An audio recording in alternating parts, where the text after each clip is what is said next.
you know?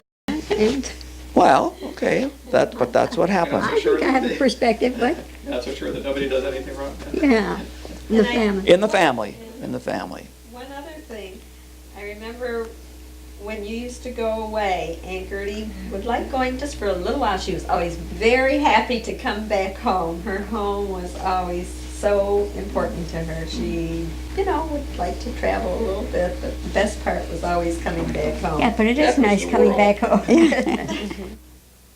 What would get Aunt Gert angry? What would really? Attack on the family. Somebody attacking a weaker person, someone in a weaker position.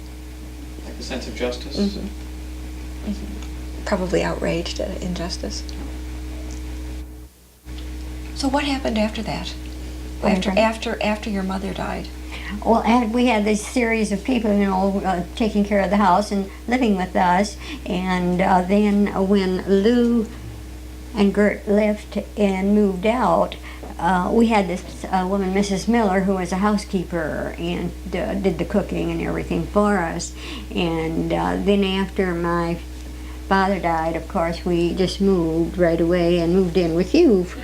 Emma and I did, and the house just went. So my mother was really the head of the household, or the mother to the younger kids, to Uncle Sam and Aunt Emma? For a while. Well, is this when you were married? This is Yes. after you were married Yeah. that you moved in, is that right? Did she keep kosher home for any? See, I'm learning a lot. Oh, yeah. I don't know Yeah. a lot of this at all. I recall that. I think I was 8 when my grandfather passed We moved away. into the house when we moved out. I was 21 or 2 at the time. Didn't you marry shortly after Zeta died? Who? Didn't you marry shortly after Zeta The died? following year, I think. We waited a year, yes. How old were you when your mother died? 22 and a half. When your mother died. When your mother My died. mother Yeah. died. Oh, I was 11 when my Yeah. mother died. 10 or 11. I remember being at Tante Hoda's house, it seemed to me, for Passover. When you eloped, went away, got married. Oh, were they? Was it Passover time? It was in Well, the it was during spring. vacation. It was Well, during vacation, and I yes. remember somebody got the telephone call Mhm. and Oh, yes. that you had eloped.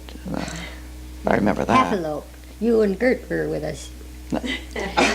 Me? No. Who eloped first, Aunt Emma or you? Who eloped first? Aunt Emma eloped Emma too. didn't know Didn't she that. elope? Oh, okay.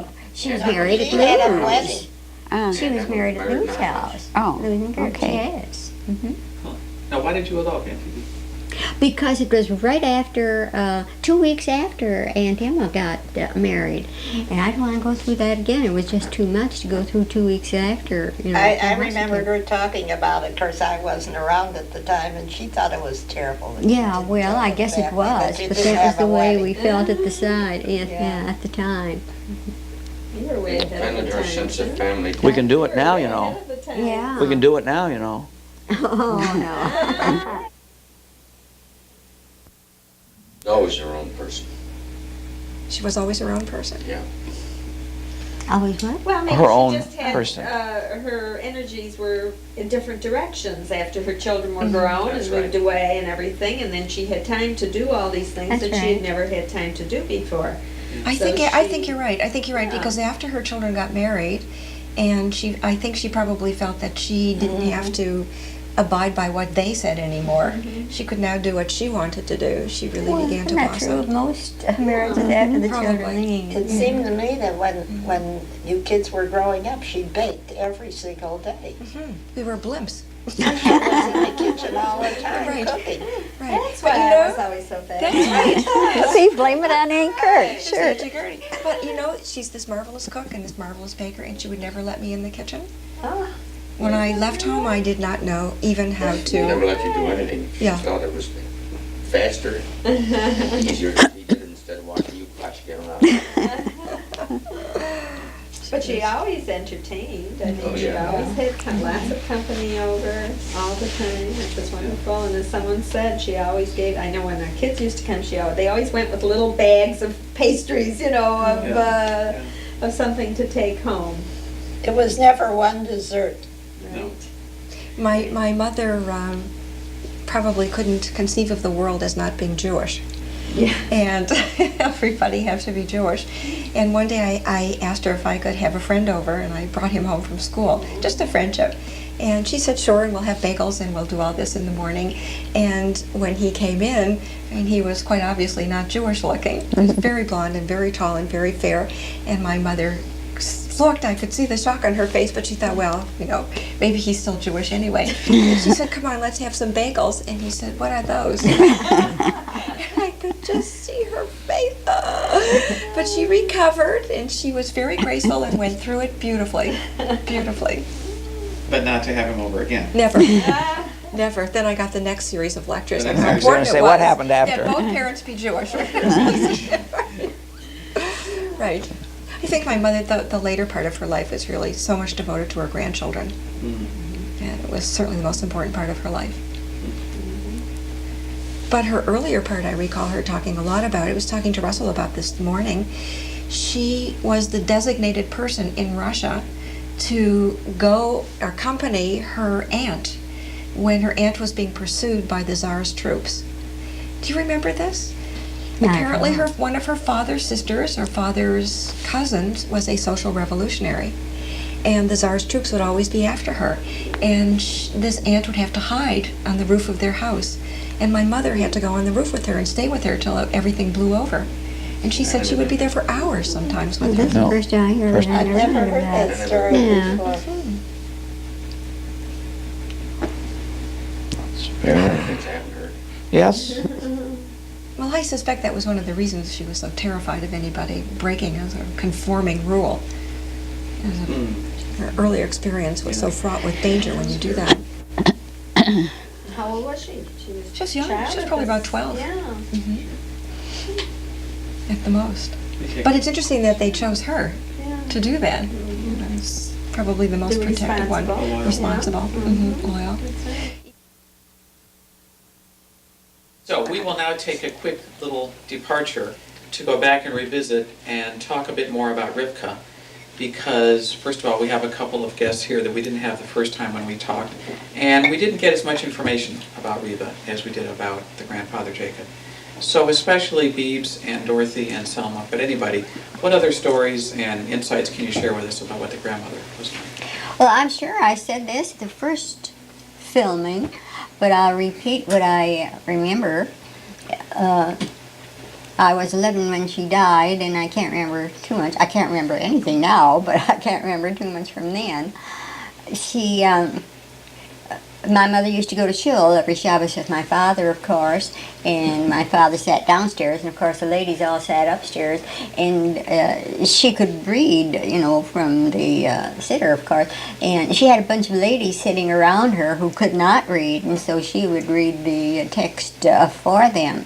And I also remember that she went to an Americanization class to learn how to speak English. She was never fluent in it, but much better than my father was, who spoke very little. And, Did they speak Yiddish to each other in the house? oh, we spoke only Yiddish in the Only house. Kids and Uh-huh, yes. In fact, I think Frida, when she went to school, could not speak English. I'm not sure, but it seems to me that Yiddish was her language. With your father, that's probably accurate. Yeah, yeah. Well, with the grandparents, if they were living with the grandfather at that time, which I don't remember hearing. but- Yeah.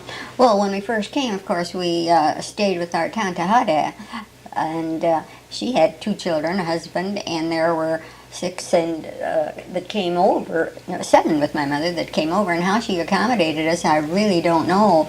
But we stayed there for a year or 2, and then we moved over and bought a house on Oakland where we stayed for a length of time. And what else do I? Oh, I remember. Isn't that funny? I remember her going to shul in a dress that she crocheted herself. It was kind of like a top, and she wore a skirt with it, and that was her Shabbos outfit that she went to shul with. And Finances were never a problem with them, were they? I beg your pardon? Finances. It didn't seem as if there No. was ever a shortage that you were No. worried about money in No, any there sense. wasn't, as far as I remember. It didn't concern me at the time, of course. What did you do? What did they do when they first came here?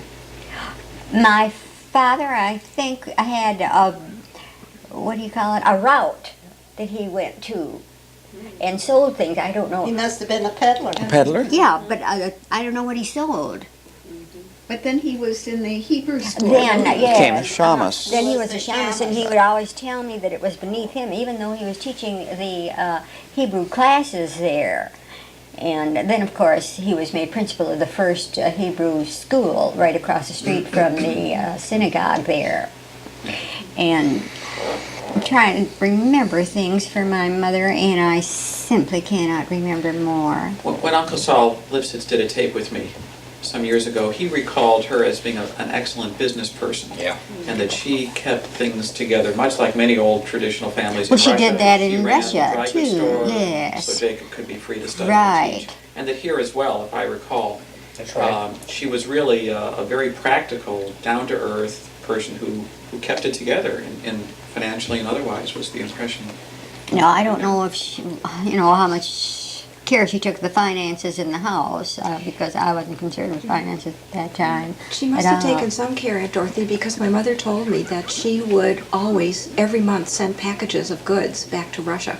Did she? That my mother remembers accompanying her to the post office and sending things back to Russia. So whatever money that she had, she must have taken some out She was sending back to, to her family. She left her mother back there, and her mother had begged her not to go. She had broken her hip, and she wanted her to stay. She was very close to her own mother. And she said no, she had to go. Her children had no future here. Uncle Saul was about to go in the army. She simply had to go. So she left. And I guess it was killing for her to leave her own mother. Now, you said Tante Hutta was her sister. Tante Hutta was my mother's sister, And yes. did she have other... She had 2 sons. No, No, did two she have siblings. other siblings? Did she have No. another sister? No. Was No. it just the two No, girls? just the 2 of them. the two. Just the 2 of In them. fact, your mother, Aunt Sadie, told me that Rivka's father brought the 2 girls up as if they were boys because he didn't have boys, he only had girls. And so he wanted to make sure that they were always independent, and he taught them how to read, which women weren't taught at that time, and bought a cow for the family so that they would always have their own milk. They would never have to depend on anybody. And apparently they were very independent women. And I think my mother said her mother traveled as part of the dry goods store, that she would buy things and travel by herself around the country. Emma Shaver told me, not too long ago, that when the people would come over, not specifically the Nickerman family or whoever came over from Russia, there could be 20 people in a house. That's right, they have plenty of floor room. Sure they Hmm? They have plenty of floor room. Yes, that's what happened. They would bring them in, and everybody would stay at everybody's house, and there was always, And they all gave their money to the parents. yes. Oh, Yes. I turned over my check to my father when I was teaching, Yes. and I carried on that legacy when I got married. You turned it over to your husband? Over the check. Still does. My mother talked about her as being a combination of Aunt Sadie and Aunt Ida, that she had this outgoing side that Aunt Sadie had, very social side, and she also had this empathic, really loving side that Auntie Ida had. And she was very close to your mother, very close. And, I think Ida was her favorite daughter. yeah, and Mother said that, and apparently everybody agreed about your mother. And she was a favorite, She was a very compassionate, wise, Sal said loving person.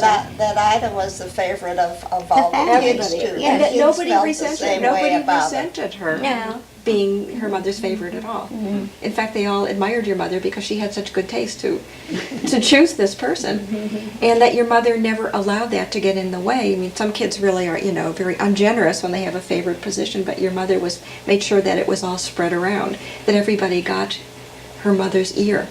They would come through your mother to do that. The last person we wanted to recollect about was my dad, Sam. And I was reading the obituary article that you saved from your father's when he passed, and they made a remark, and there are many, many wonderful things, but the remark that reminded me of my dad was they said he was an unassuming man. Yes. It was an Jacob, unassuming. with all these wonderful things that he had accomplished, was a very unassuming, quiet-spoken guy. I remember your father, because your father would come over to our house for dinner.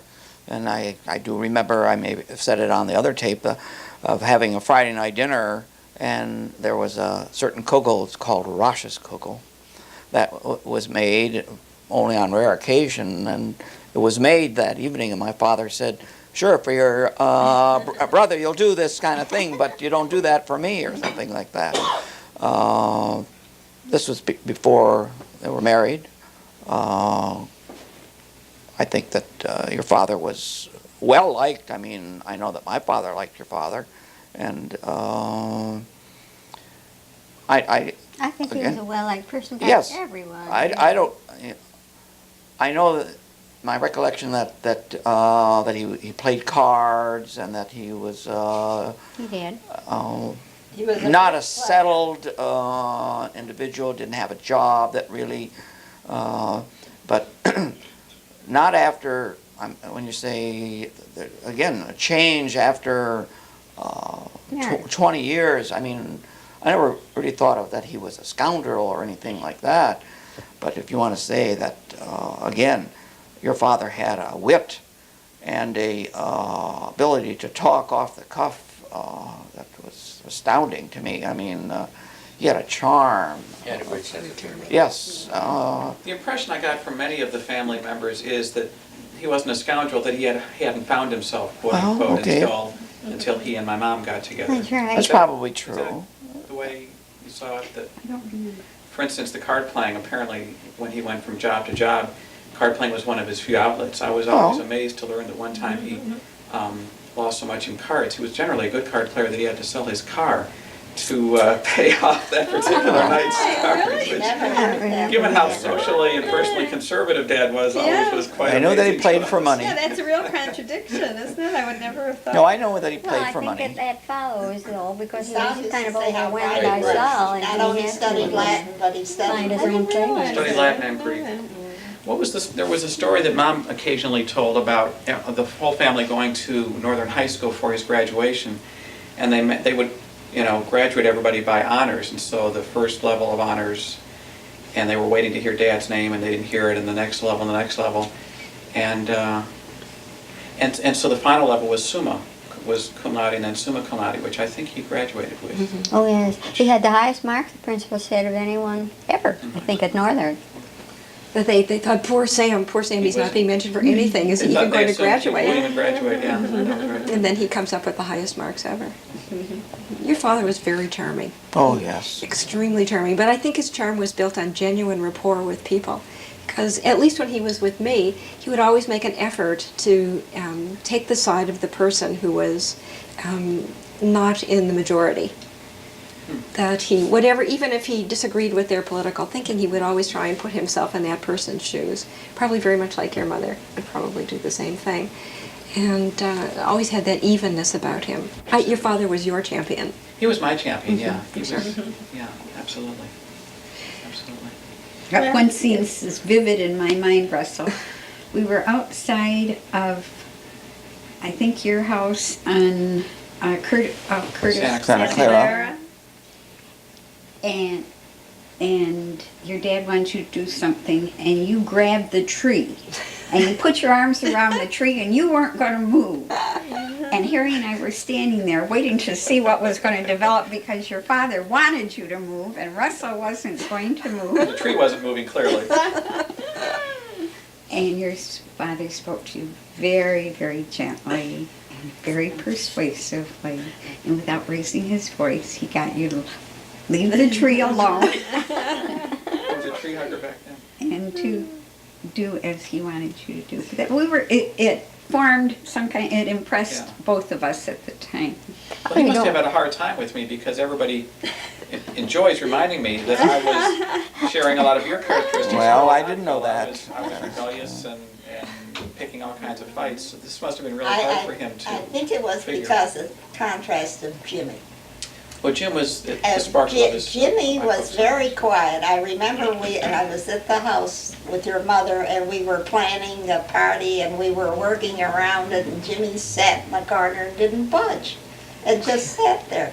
Later on, your mother said Jimmy told her that he would initiate some of the things that got you into trouble. Jim was pretty slick, it turns out. Not too slick for me. No wonder he's a psychologist. That's right. He knows how to He got manipulate. the first one in kind of That's right. quietly. He knows how to Remember slamming manipulate. the door all the time? I do remember slamming You the door. remember slamming the door and it wasn't slammed hard enough and we went back to slam it again? No, he took the No. towel off the door. Then it would slam. So, do any of you recall when Dad and Mom first got together? The story that was handed down was there was a sort of a large family party at one Yes. point, and Yeah. this was the sort of would she pass muster kind Yeah. of typical Yeah. family ritual. Yeah. He had been dating Evelyn for some time, and then he asked Salome to come once go swimming, and we went out to some lake, I don't know, and we had lunch or something, and then he said to me, well, what do you think of her? And I said, oh, I like her very much. And then he took her up to Northwood Inn on your dad's birthday, and when your dad gave a positive Oh, my dad. approval, yes. My dad was in love with her. Sure, yes. My mom used to say that while Dad, after going through a number of jobs, finally started his construction company, that she thought that, everybody knew that that went real well, that she always thought that he was misplaced in business, that she thought, if everything was right in heaven, he would have been an academic. I was wondering if that was your impression. Well, I think that's probably good observation. Good observation. I agree. Both Uncle Saul and Uncle Sam, I think, were natural teachers. They would teach anything to anybody and learn anything from anybody. But from a different perspective. Uncle Saul was a very domineering, very opinionated, very one-way, where Uncle Sam was softer. And you could argue with him and not feel, with Uncle Saul, you were wrong. That's it. I mean, there was black and white. With Uncle Sam, there was a grade. Well, I can see that. Yes, maybe you're right, but let's turn it around. He was... He always listened to people. Yes, he listened, and he didn't... I don't... that's like taking Uncle Saul down. That's not what I'm trying to say. But Uncle Sam was more introspective and... Less opinionated. Less opinionated, less finite about his answers. And, Uncle Saul was interested in what was right and wrong. yes, Uncle Sam was interested in how you sort of got someplace. He didn't care where you got to the end. He just wanted to know your thinking of how you right, got there. right. So it was a So I'm different saying if sort they of were going to be experience. teachers, it would not be, one would be two different kinds of a teacher, but they both could have been very good teachers as far as that goes. Really wonderful. You were going to say something? No, but I just had a thought, and I think we should bring out the closeness between your family and the Disners. And in my Right. mind, in more recent years, was going into Detroit and being either at your house or at the Linden's house, and there was always a very close family Like feeling. one family, and, Yeah, we the were close. celebration. Yeah. And the children, I think, still feel closely to each Yeah, other. well, I think that- Even though they... I'm not saying the relationship between you and Uncle Sam, which may have been the first part of why it happened, but you always lived next to each other. That's true. So that Not there always, was, well, yeah. there was a flow between, I'll run across the street and Yeah. things of that sort. I remember, excuse me. No.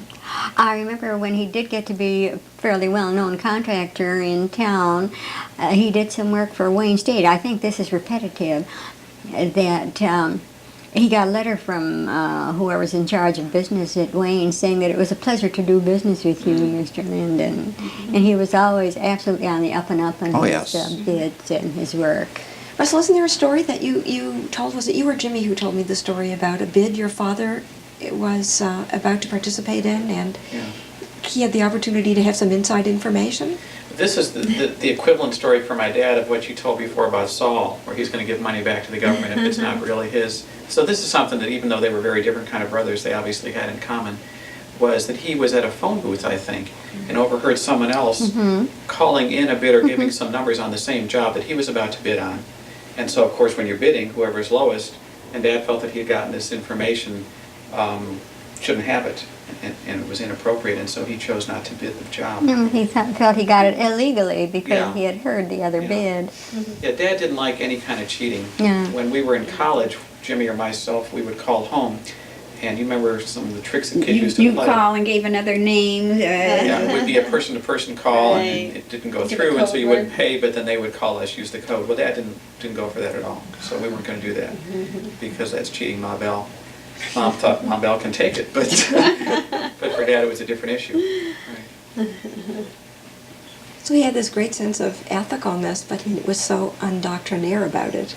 Never Yeah. made you feel wrong. Yeah, and it was always amazing to me that he survived and did as well as he did in the building business, because there they were struggling with unions, and he was a believer in unions, in spite of the fact that they were doing all kind of terrible stuff to him. You know, feather bedding and people on the jobs who just sat there to get and got paid for sitting there, and just really wild stuff. And the kind of business where you have to be so tough and sometimes ruthless, and those weren't ways that we would describe Dad. And I remember your he mother did real well. used to say that when one of the subcontractors didn't show up on a job whenever he should have, your mother was furious. But when Uncle Sam called the subcontractor, he said, "Well, where were you?" Very gently reprimanded him, but he had him come back after that anyway. He really taught me a lot about swallowing anger, because when I was growing up, I certainly had more than my share, like you, in a rebellious mode. And the story he would occasionally tell us was the day he was real upset with some subcontractor who had done something terrible. Wrote him an angry letter with the paper was probably sizzling that he wrote it on. And the secretary had left. It was 5 after 5 on a Friday, so he put it in his desk so the secretary could type it Monday. And he came back on Monday and said, "I'm not going to send that letter. That's too angry. That's done." And he wrote a more reasonable letter, and it got him what he wanted. So he taught us that you should write it out, put it in your dresser. It's kind of the equivalent of counting to 10, I guess. Well, I was real struck by how much Dad was committed to the family, and equally so committed to Israel. That was, if there was a passion in his life in addition to the family, it was the state of Israel. The times when I was off in college and had a sort of rebellious period later on and politically grew distant from my folks, we would argue about Israel as much as anything, because for him, and for many of you I know, having lived through the creation of the state, it's not that it couldn't do anything wrong, but he started with a basic sense that of course you're going to embrace it and anything for Israel. I would think Yeah. of the recollection of your father is that I don't think he could have had an enemy. Could have had that. An enemy. Oh. I don't think there was anybody that could really have disliked him. He was too nice. He was too gentle. I don't say too nice. He was very nice, very gentle. He liked people. I say, there was nothing about him